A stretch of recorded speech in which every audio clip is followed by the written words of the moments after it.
Welcome to the show, Dr. Sideroff. Thank you, Kristen. It's a pleasure to be here and with you. This is one of our favorite things right now at Stat Wellness is the autonomic nervous system. We're talking all about stress, how it impacts longevity. So you are just a perfect guest for us right now. But before we dive into all of that, what I really want to hear is just about you. What made you become a clinical psychologist? Why you got into this space of research? So tell us a little bit about you before we dive into the meat of this conversation. Certainly. So actually, I began my career in brain research. And I was very interested in where and how learning and memory take place in the brain, and did a lot of research where I did learning processes and had these microelectrodes in the brain, in certain areas of the brain, to pick up multiple unit neuronal activity, and then trace learning and memory in the brain. One of my very first mentors was a pioneer in neuroscience, Donald Hebb at McGill University. And he's the person who coined the phrase neurons that fire together, wire together, which is a brilliant statement and something that's so relevant when we talk about neuroplasticity. But the problem with doing the brain research is, and working with animals, is I wanted to know what was going on inside of them. I wanted to know what they were feeling. And of course, you can't do that with animals. And so I moved into clinical practice. And I have had a few different tracks in my clinical practice. I've done a lot of work and research in addiction, as well as in behavioral and mental health. But one of the key lessons that I learned right away was that stress was a primary modulator of how we function, how we feel, how good or bad our lives are. And the more stress we have in our lives, the more it strains our ability to cope. And that's when I began moving into the work, clinical work in stress management.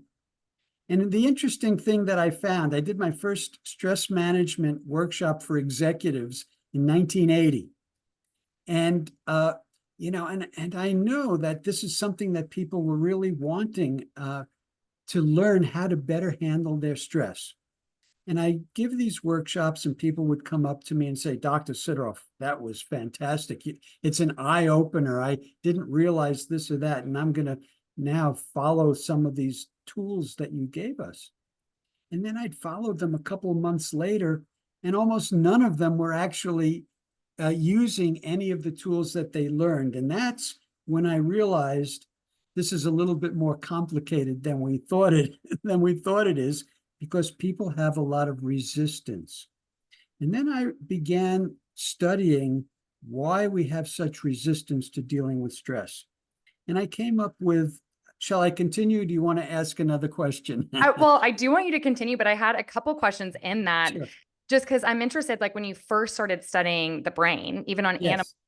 how many other people were doing this? Like, was there a lot of people studying this, or have you just always had this unique interest and kind of been one of the thought leaders in this space? Because I mean, what year was that you were doing some of your early research? So that was in the 1970s. Okay. And like, I just feel like this has to be some, like, you've always been an innovator, is what I feel. And then I even think about the 1980s, because I've even seen, since I've been working with patients in the last 12 years, people were not talking about stress like they Right. are now. People weren't talking Right. about mental health like they were now. And you mentioned in the 1980s working with executives. And so I'm also interested at that point, a lot of it was like grind, right? Grin and bear, like do what you're supposed to do, working hard equals success. And Well, so, not only that, but employers were afraid to even introduce the concept because they thought they're giving their employees an excuse to not work hard or to have illnesses, et cetera, et cetera. And so the um, the transformation of leadership into realizing that, in fact, you improve performance as well as the well-being of your employees if you pay attention to this area. So there's been a huge transformation over the years, and it's still a tough struggle in some areas to this day. What are some of the studies or research you brought in to kind of build this case on human performance, longevity, work productivity? Was there any, people that you followed in research or any statistic that you brought? Because I think even now, it's still a case that we need to make for everybody listening, why it's so important to get a grip on our stress and evaluate our stress. Yeah. So I can report on one study as an example that I did. There was a hospital that had a lot of absenteeism and situations where people were not handling the job that well. It was on an AIDS and oncology ward in a hospital. And so they brought me in to do a 2-month training in resilience and stress management with their staff. And I introduced my program over 2 months. We met 1 hour a week for 8 weeks. And I introduced biofeedback to them and ways of relaxing and also ways of thinking differently about what's going on. And at the end of the study, 6 months later, we did a comparison and we showed that we reduced significantly absentee rates. We reduced physical symptoms significantly. In fact, we showed significant reductions in systolic and mean blood pressure in the people who participated in the study compared to controls. So we have the evidence that this makes a difference. That's one of many studies. But we also have a lot of research showing that stress, chronic stress, impairs our health and our performance. One very early study, this is interesting. You couldn't do the study now, but they put a 10-centimeter incision in the skin of people. And then they compared how quickly the healing was in low stress and high stress. Mm-hmm. And the high stress group took twice as long for that healing. So we know that stress has this impact, but we also know that stress to some degree works in our favor. It helps mobilize us, helps us focus. But the key is that there's a sweet spot. There's a stress level that's optimal. And most of us overshoot that optimal into the danger zone, in danger as far as health and as far as performance.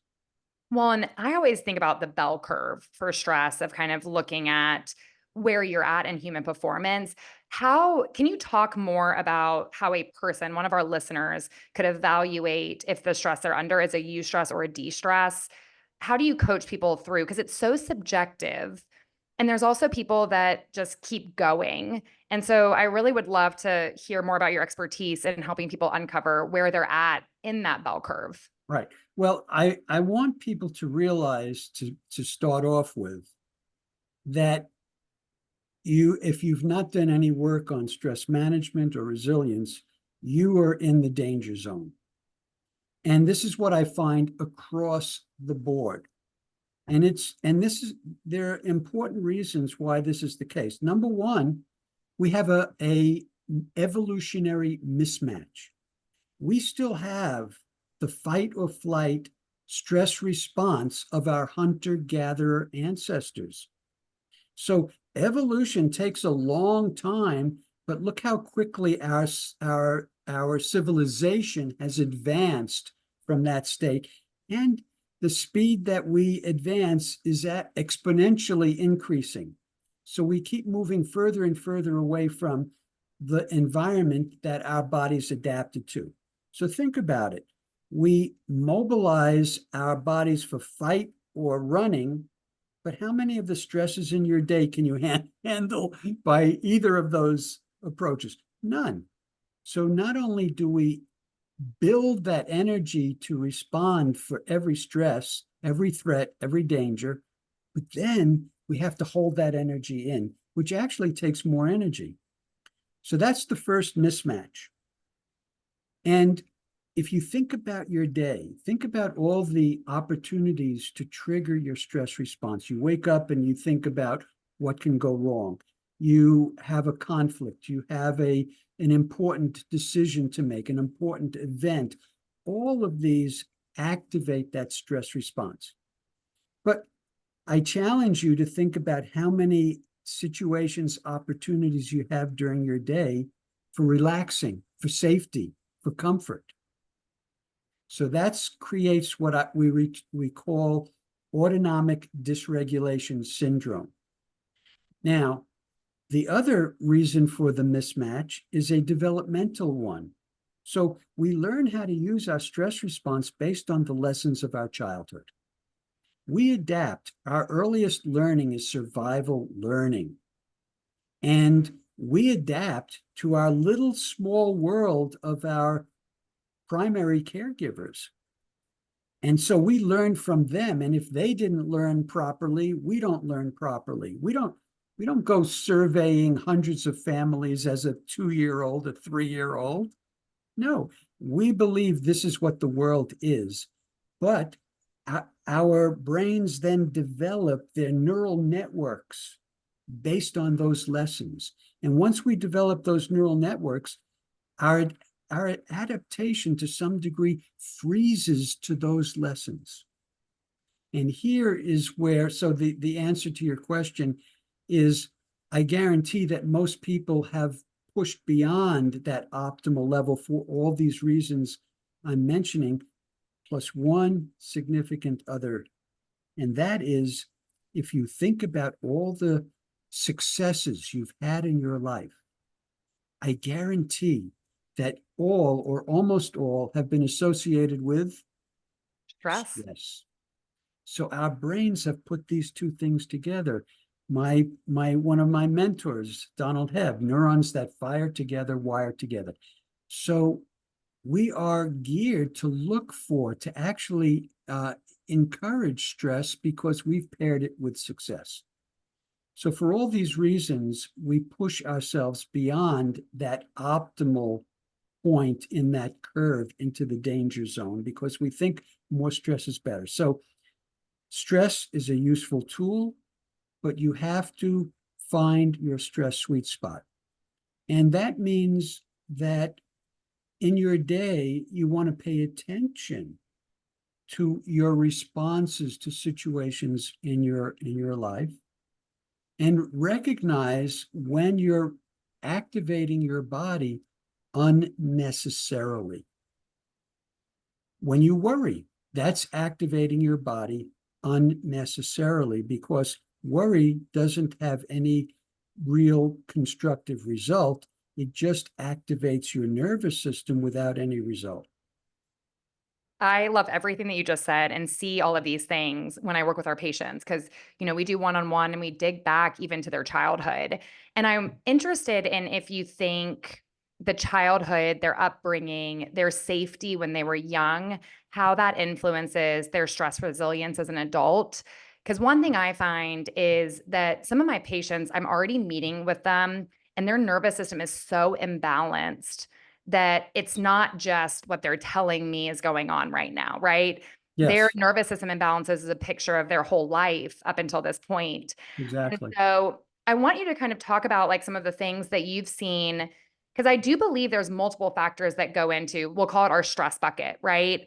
And I Mhm. would say like people are shocked at maybe what I could handle on my plate, 2 young kids, 3 business locations. I've never lost a night of sleep. I have never turned to cookies and cake. I don't have these stress responses. And so I'm always wondering, well, what makes my bucket unique, right? Mhm. What makes other people's buckets so quick to tip? And so I'd love to Mhm. hear your thoughts. Is it personality? Is it upbringing? Is it feeling safe at home? I know there's tons of them, but I wanted to hear your expertise in that space. Sure. Yeah, of course, of course. Uh, our nervous system is not fully developed when we're born. Our nervous system develops in our childhood, but it develops in relationship to our primary caregivers. So here you have a primary caregiver, and here you have the baby. Now, the baby cries. If the crying of the baby makes the parent nervous, anxious, and responds in that way, the child's nervous system resonates with the parent's nervous system. And it's being entrained by the parent's nervous system. If the parent is calm and relaxed and soothing, it entrains a very different nervous system.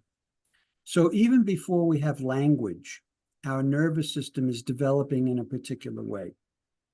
Now, as you continue, you can continue with that idea about how we develop based on how we are raised. So those are important, very important factors.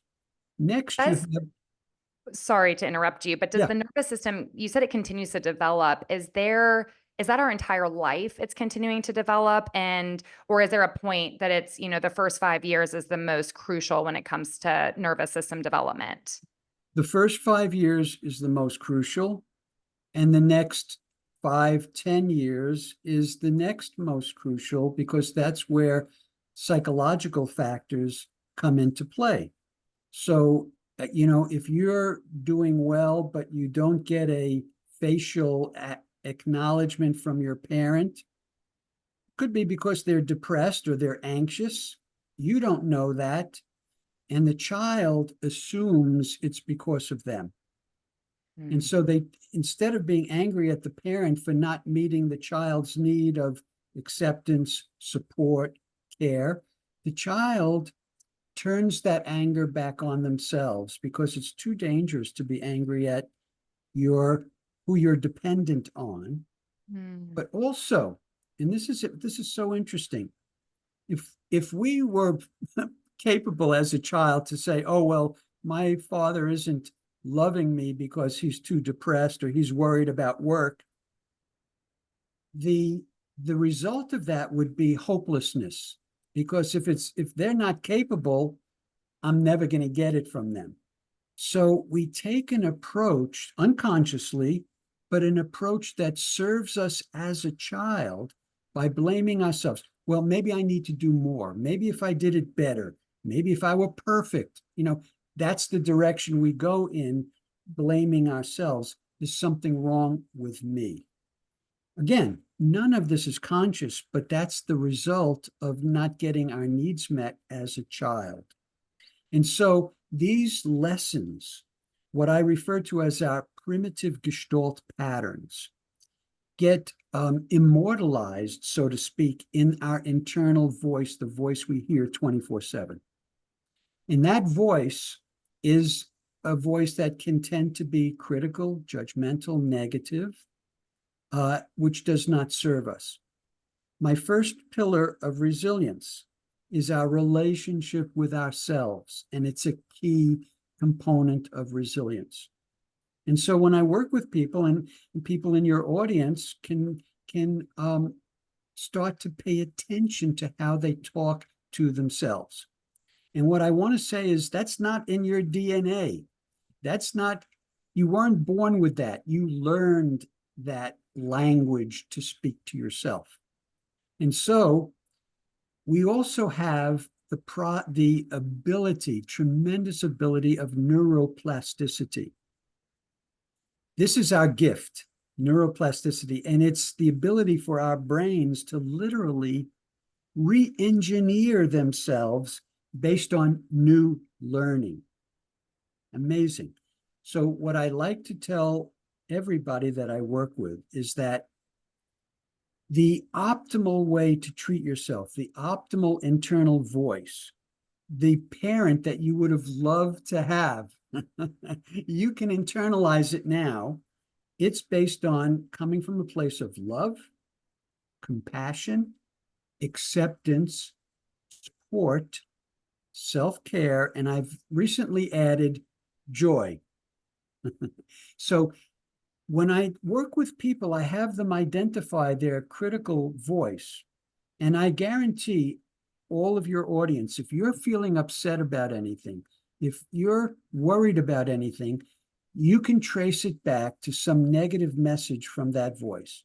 So I ask people, do that, trace it back, find the message you're giving yourself, and then shift into the development of a healthy voice and have yourself speak from that place of love, acceptance, support, and compassion.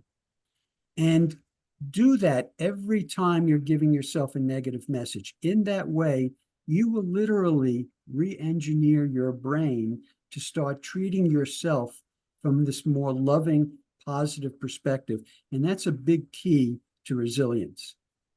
I don't know if have you read the book The Real Self-Care or heard of Pooja Lashman? She's a psychiatrist. Yeah, yeah. I just think what you're saying just resonates with what she says as well, that, the real self-care is not going to a yoga class. It's not getting your nails done, right? It's what we're telling ourselves every single day. And Yes, that is where burnout starts, right? yes. I cannot imagine how exhausting it would be if the voice in your head all day said that you aren't enough, you aren't enough, you aren't enough. Right, right. So you're basically saying that number one step is like bringing awareness to that voice. Like, what are we Exactly. actually telling ourselves? Yes. And then having a new voice that you refeed yourself. I know this is cheesy, but like, do you have any thoughts around like writing this down, putting it on a mirror, having it alert you on your phone? Because I think what I have found in personalities or these voices, when you're stressed, you go back to that, right? Absolutely. Yes. So, like, you have to be so conscious all the time to keep telling yourself that. So, do you have any tips as like reminders outside of like the awareness and the positivity?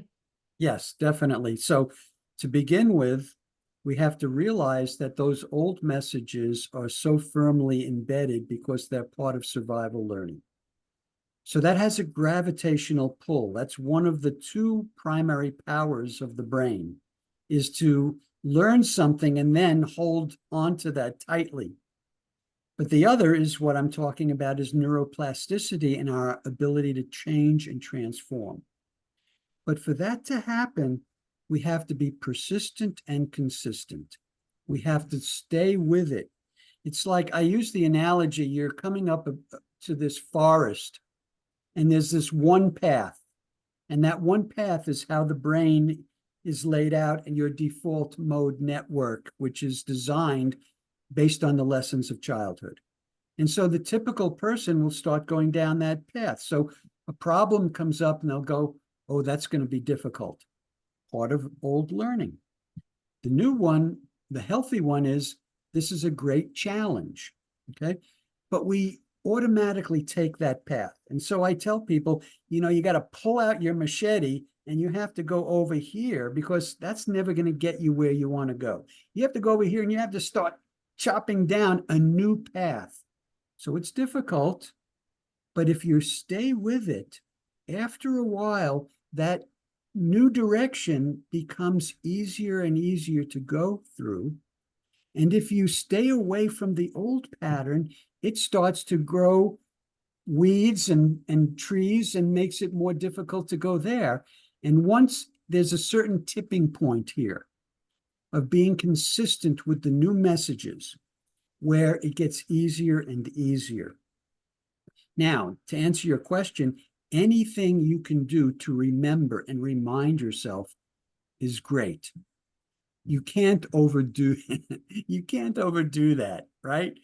We're if our tendency is to go here, anytime we can remind ourselves, no, that's wrong. That's not the right way. Here's where I want to be heading. I don't want to go into the negative. I want to start loving and treating myself well.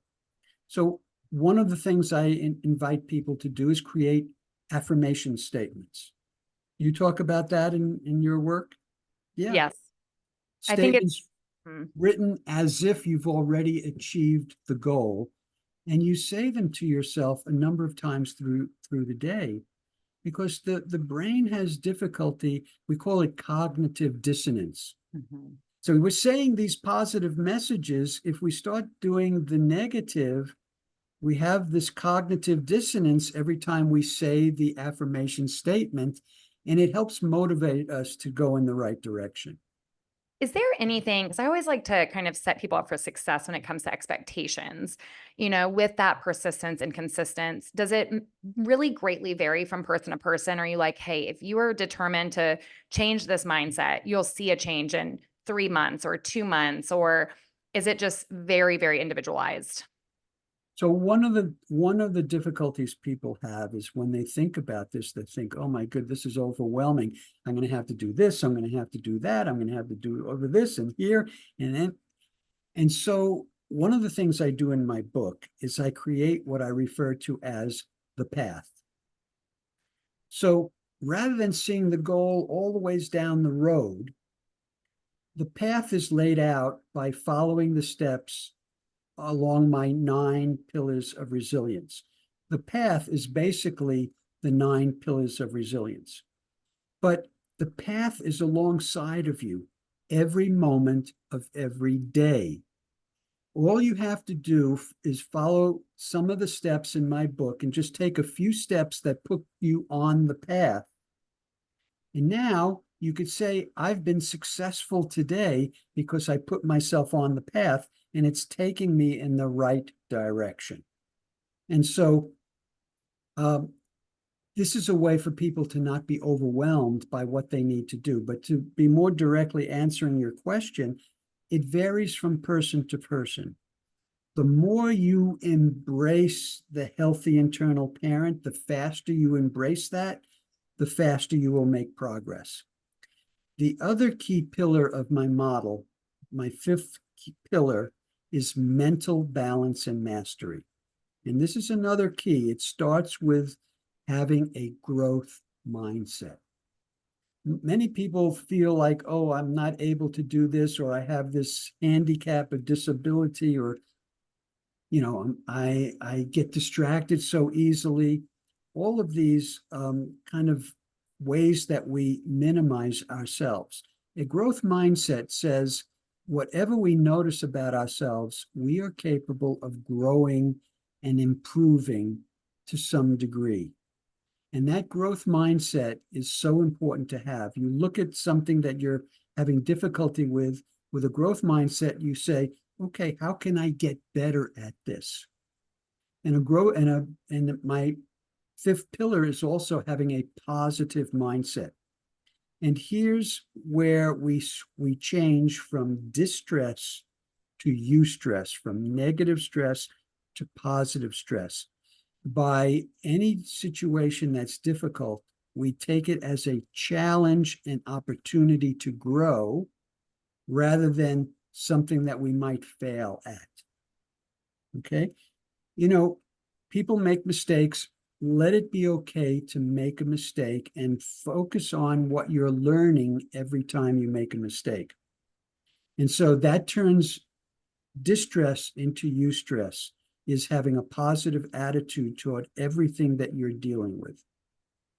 Well, and this whole podcast is called Little by, and it's based on the Tanzanian proverb, little by little, a little becomes a lot. And all of our listeners have a growth mindset, right? They're all I trying to love that. figure out, I love that. how do I make a small change? Because every tiny step you make in the right direction in this, the better you're going to become and the more attainable it feels. And I love that you bring up failure, because that's something that I talk about a lot is failure is bettering yourself because you tried something and you learned from it. So when you have that mindset of not being scared to fail, and then the flip side, succeeding, you do have a positive outlook, right? It's when we're Absolutely. crippled. And I think this is what we talked about this a little bit before we got on here. It's just like how our world has changed over the years and how stress has changed over the years. And it's very rare for me to meet a patient that doesn't deal with some degree of anxiety. There's so much fear in the unknown, whether you talk about politics, whether you talk about COVID and the pandemic, and I just feel this like level of fear in Mhm. all of my patients that I'm like, if we could just change and be present and not deal with the uncertainties of the future, I think a lot of this stress would go down. And so I'm curious because you've been in this space for so long. And I know this is your new book. And you guys, I started reading and I'm only at chapter 3, but I was like, okay, we have to kind of change the way we talk about this podcast because we need to talk about longevity, which we're going to get to, and the why. Like, why is this so important to focus on? And it is our health span, right? It's longevity. Absolutely. But like, what kind of got you to the point of writing this book? And how did your perspective of stress and what you saw in the people you were working with change over the last 50 years? Is that right? You said 1970? Yeah, yeah. Almost 50. Yeah. I'm like, that's so like, how have you seen a big change, or do you think it's like inherently the same thing, just a different topic?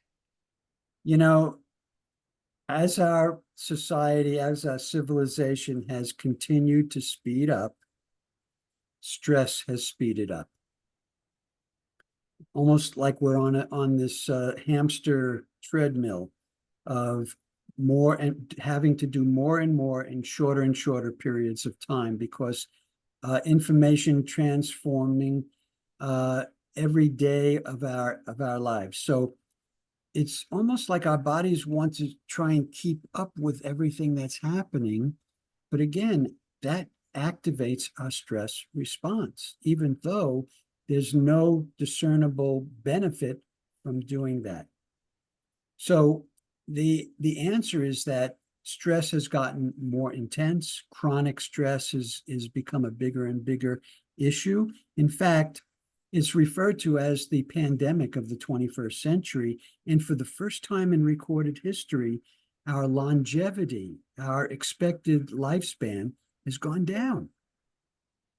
And so this is affecting how we age. And, you know, aging is probably the primary factor in all disease processes. You know, you could talk about smoking causing lung cancer, but in fact, aging is the primary cause of all illnesses, and stress speeds up that process. But I want to get back to, you were talking about anxiety. So I've redefined resilience because when we think about resilience, we think about the ability to bounce back, right? And I say, no, you don't want to bounce back. Resilience is the ability to bounce forward. And that means learning the real lesson of each challenge in your life. So let me give you an example. And this is a really powerful example. A person wakes up in the morning and they're worried about what can go wrong during the day. And throughout the day, they're worried about this, about that. At the end of the day, everything was okay. Nothing went wrong, right? And they're relieved. What happens in their brain? Do they pair relief with their experience? No. What happens in their brain is what they pair is, I worried throughout my day and things turned out okay. They've paired worry with things turning out okay. I had a client who, every time she took a test, she worried. She became anxious days ahead. She'd have difficulty sleeping. She'd take the test. She thinks she didn't do well. And then I'd say to her, well, how did you do in the test? Well, I always get A's. And here's again, what happens in her brain is when I am anxious, when I worry, I get a good result. Not consciously, but that's what the brain is doing. That's resilience bouncing back. Resilience bouncing forward is for people in each of those situations, and many in your audience, to say, wait a second, everything turned out okay. I got an A. I did well. Maybe I don't have to do all of this worrying. Maybe I could trust myself more. Maybe I can own how good I am so that I grow my capacity and my sense of myself, so I realize I'm better at handling situations than I've given myself credit for. That's bouncing forward. And that's the lesson that people need to be learning from their experience, is how good they are. The old internal parent gets in the way of us owning our successes and really taking in compliments from others. People have difficulty taking in compliments, but it's important to own your success, own your goodness, own your abilities, because that's what allows you to find your stress sweet spot. Well, and I'm thinking the exact same thing you're saying is anxiety propels anxiety, stress propels stress. So if we have this, bounce back mentality, it will propel itself in every area of your life and it will just get worse and worse and worse. So Right. I love this thought of bouncing forward. You're breaking that cycle, right? I kept thinking in my mind, anxiety propels anxiety, propels anxiety. And Mm-hmm. so I really like this like visualization of just bouncing forward and breaking that cycle as soon Right. as you can, Yeah. right? Right now. Um, Yeah, but so it's a little by. It's a yes. step-by-step process, but you will get there. And I want to go back to a stat you said that this is like the first time in history our health our lifespan has gone down. And Right. like we argue in functional medicine that like our health span is deteriorating as well, right? So even if Yes. we're living to that lifespan, our quality of life is just going downhill. And I just think this is like a huge thing as we start talking about longevity that I just want to make sure all of our listeners listen to or hear is that this is your why, right? Like some Mhm. people are like, well, this is just how I'm wired. Like I get told that by like my mom was like this, my grandma was like this. This is how I'm wired. And I just want you guys to think you don't have to be, right? Like this neuroplasticity you're talking about is we have the power to change our wiring and then to change, if you have kids, break the generational pattern. But Mhm. I love that you brought that statistic up because as a country, this is our why. This is our why to talk about it. This is your why to read the 9 pillars of resilience. It's Yes. our Yeah. longevity. It's our health span. Yes, exactly. Now, there are genetic differences that leave some people more with what we refer to as an unstable brain. So it's more easy for them to get dysregulated. But we know that most of that comes from learning and lessons of childhood, and that's why things perpetuate from generation to generation, because we're handing it down to generation.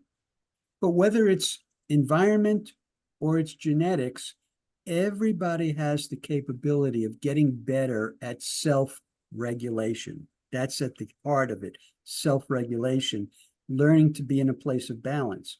So if we have so much triggering the stress response in our day, we need to do something that activates the recovery parasympathetic branch of the nervous system. And I encourage two things in people. Number one, you need to practice some form of relaxation, 10, 15 minutes each day, in which during that time you say, I'm totally safe, I can let down my guard, and you practice some form of biofeedback, meditation, mindfulness that trains your nervous system to come down that continuum of activation. Number two, because of all the stresses in our day, you want to find what I refer to as zones of safety, times in your day. And it could even be 5 minutes where you say, okay, for this 5 minutes between this task and this task, I'm going to just let go, let down, tell myself for 5 minutes I'm safe and I can relax. And in particular, when you sit down to eat a meal, you want to make that a zone of safety. This is why we have so much gastrointestinal problems in our society, is people are sitting down to eat, in which we need to activate our digestive system, but we're stressed, which tends to shut down our digestive system. We're giving ourselves mixed messages, right? So practice a relaxation exercise and find zones of safety. Now, we can sum all of this up into one little statement here. Your body has limited personal energy. It's not unlimited. And your brain and body are always making choices. Do I send energy to my kidneys so my blood can better filter out toxins? or do I put it into my muscles to protect and defend? And those are the two primary choices our bodies make: protect, defend, heal, maintain, grow. This is so important. And And so, yeah. I was going to say the battery, you probably have seen a lot more people with the wearables. And I was wondering if that's what's on Yes, your hand. Is that an Aura ring? it Okay. is.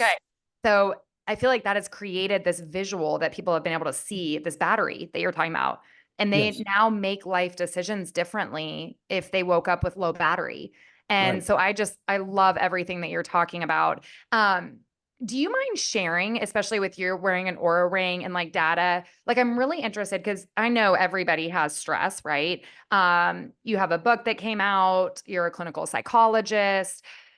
Tell us about your day to day and Sure. like what you have found to be the most impactful. I know it's very individualized, but I want to get into kind of the nitty gritty of your day. Absolutely, absolutely. And I'm happy to share that. And, you know, my book launched a couple of months ago, and it's been a very hectic time leading up to that and following it. I've been doing many podcasts, I've been traveling and speaking.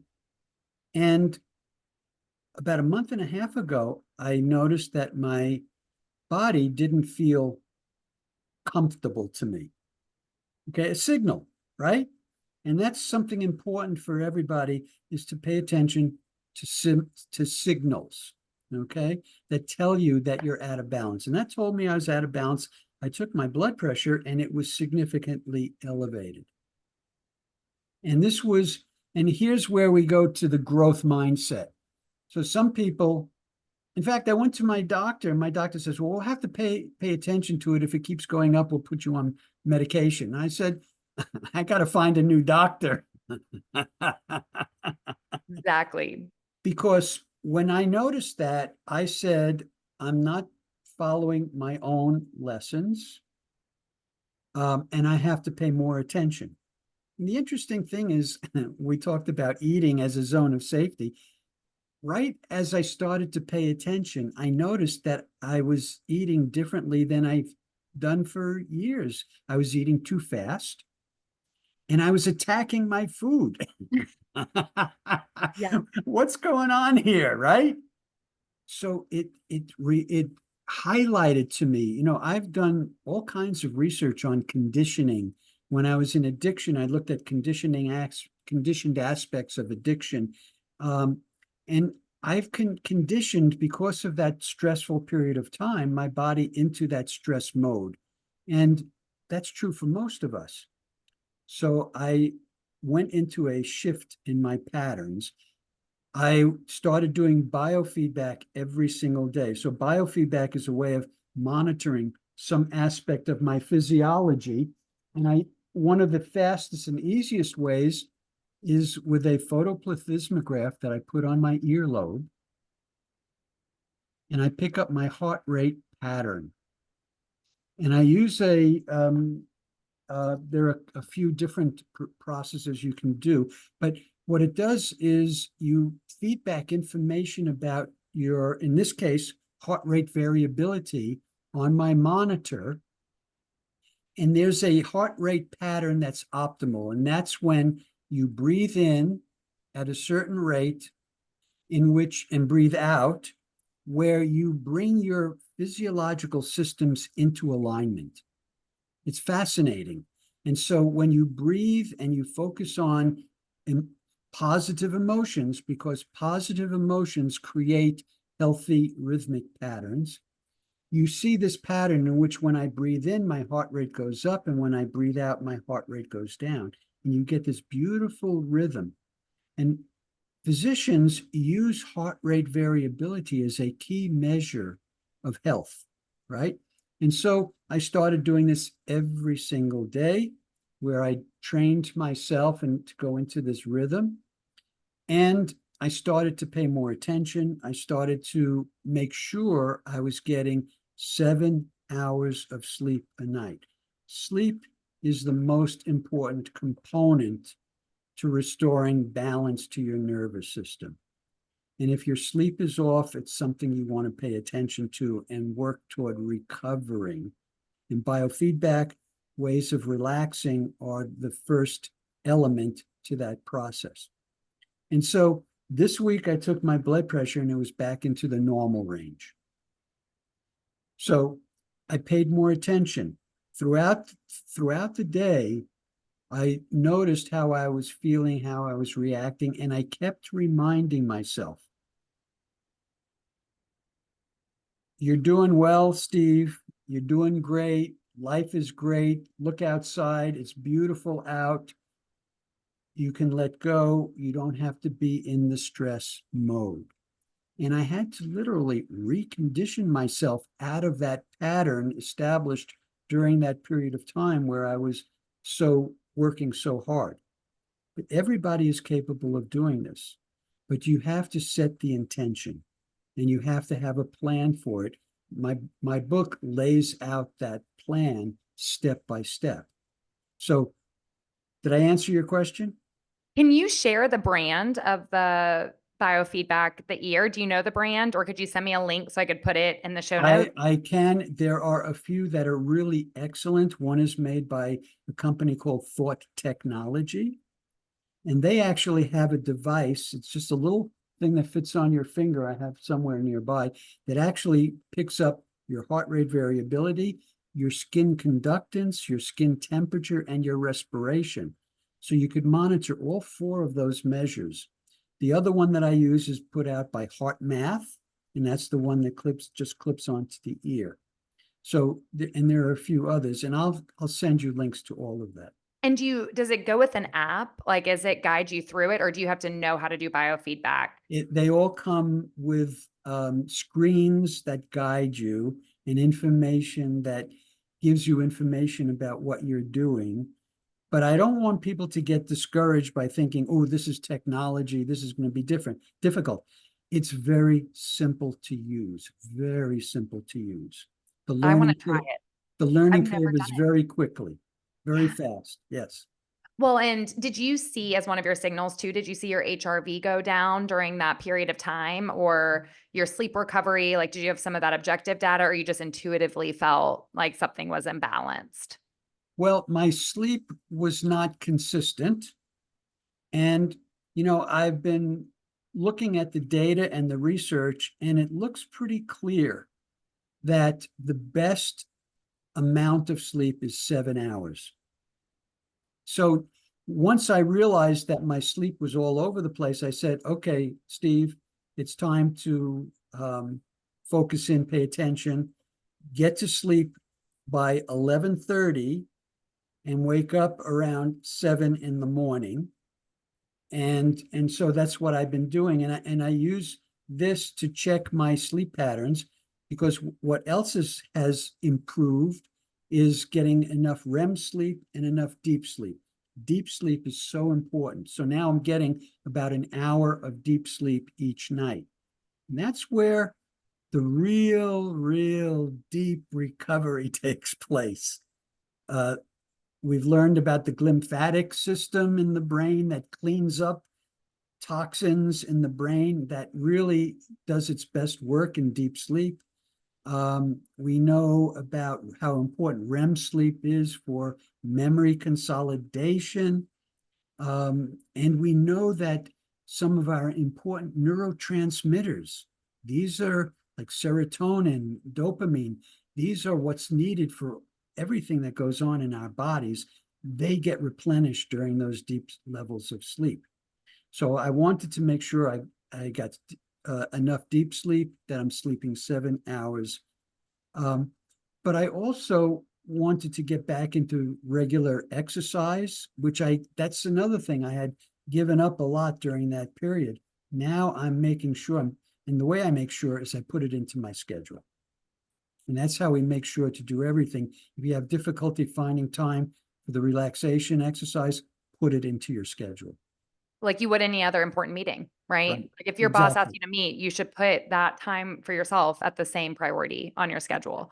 Absolutely. And I'm really glad you brought up the quality of sleep, because that's something I wanted people to listen and understand too, is we can be in bed for 8 hours, and when our cortisol is too high and we're too stressed out, we don't make enough optimal melatonin to get to that deep restorative sleep. Right. And So some of our patients, they are so routine with the time they go to bed, the time they wake up, no matter what's going on in their life, no matter how high their stress is, they're so routine. But what I ask them is, well, how's the quality, right? Right. And the quality goes down and their HRV goes down and their battery goes down.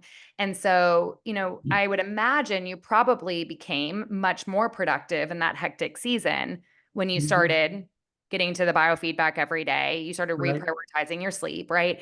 So, Certainly more alert and more focused. yes. Yeah. Yeah. And you asked me a question about my HRV. Um, it had become dysregulated, and now it's we refer to optimal as being coherent. And now I'm coherent upwards of 98% of the time during the session. And my heart rate has come down. My heart rate now is around 47 to 50 per minute. It's And amazing. you can, so it shows you the capabilities of our bodies to learn even on a physiological level. It's quite amazing. Well, and that's what I really feel. You probably have heard the saying that we're human beings, not human doers. Right. And what I have found is like when you just give yourself these little moments of peace throughout the day, you can handle so much more. It's when we don't have these little moments that our bucket just tips over. And so I tell people when I meet with them, and I'm sure you have a similar thing, like the goal is not to like wipe your plate clean and not have things on your plate, right? Mhm. It's being aware of how you're handling that stress and how it's affecting you. Yeah. So like people have this huge to-do list, and then they're anxious and stressed and worried. Am I going to get it all done? And how many of these items am I going to get done? And I say to people, you can have that huge list and you could set your intention, but then you want to let go. Then you want to say, I'm going to do my best. And at the end of the day, the only thing that's important is for me to be able to say, I did my best, not that I got everything done on that list. Because life is so uncertain that we have things that come up throughout the day that distract us, take us away. So you want to do your best and you want to take a look. And if you think you could do better, then you find, okay, what can I do differently tomorrow to improve what my best is? But it's always, and this is so key. I've written in Psychology Today a number of articles on the importance of acceptance. Hmm. And so you want to be accepting of yourself. You want to do your best, but always be wanting to keep improving, but always accepting yourself. I think that is a phenomenal note to even end on. This was so impactful. Your book is fantastic. I can't wait to Thank you. finish it. Thank you. And I think this is a topic that I hope people listen to multiple times and believe the impact that all of this has in our life, our relationships, I mean, our longevity. So I really appreciate you taking the time. Do you have any last, I feel like that was such a great way to end, but do you have any final words or tips that you want to leave our audience with? Well, I want to emphasize, well, first of all, I want to mention, we talked about sleep. I just completed a sleep audio program that will be available within the next few weeks. Oh, good. I'll let you know about that. But I think the most important takeaways from this talk is the number one, we only have a limited amount of personal energy, and the more we go into fight or flight, the less there is for healing and growth and repair. That's number one. Number two is to remember the notion of the growth mindset, that the goal is to just keep growing, and any shortcoming you find, you think about how can I improve. And then finally, the healthy internal voice, the healthy internal parent. When you have an upset, what's your negative voice saying? And then shift into that positive voice and keep developing that positive voice. I'm so visual. And as you're talking now I'm imagining little people on each side, right? You got that little Yes. negative person, you're just trying to swat them off.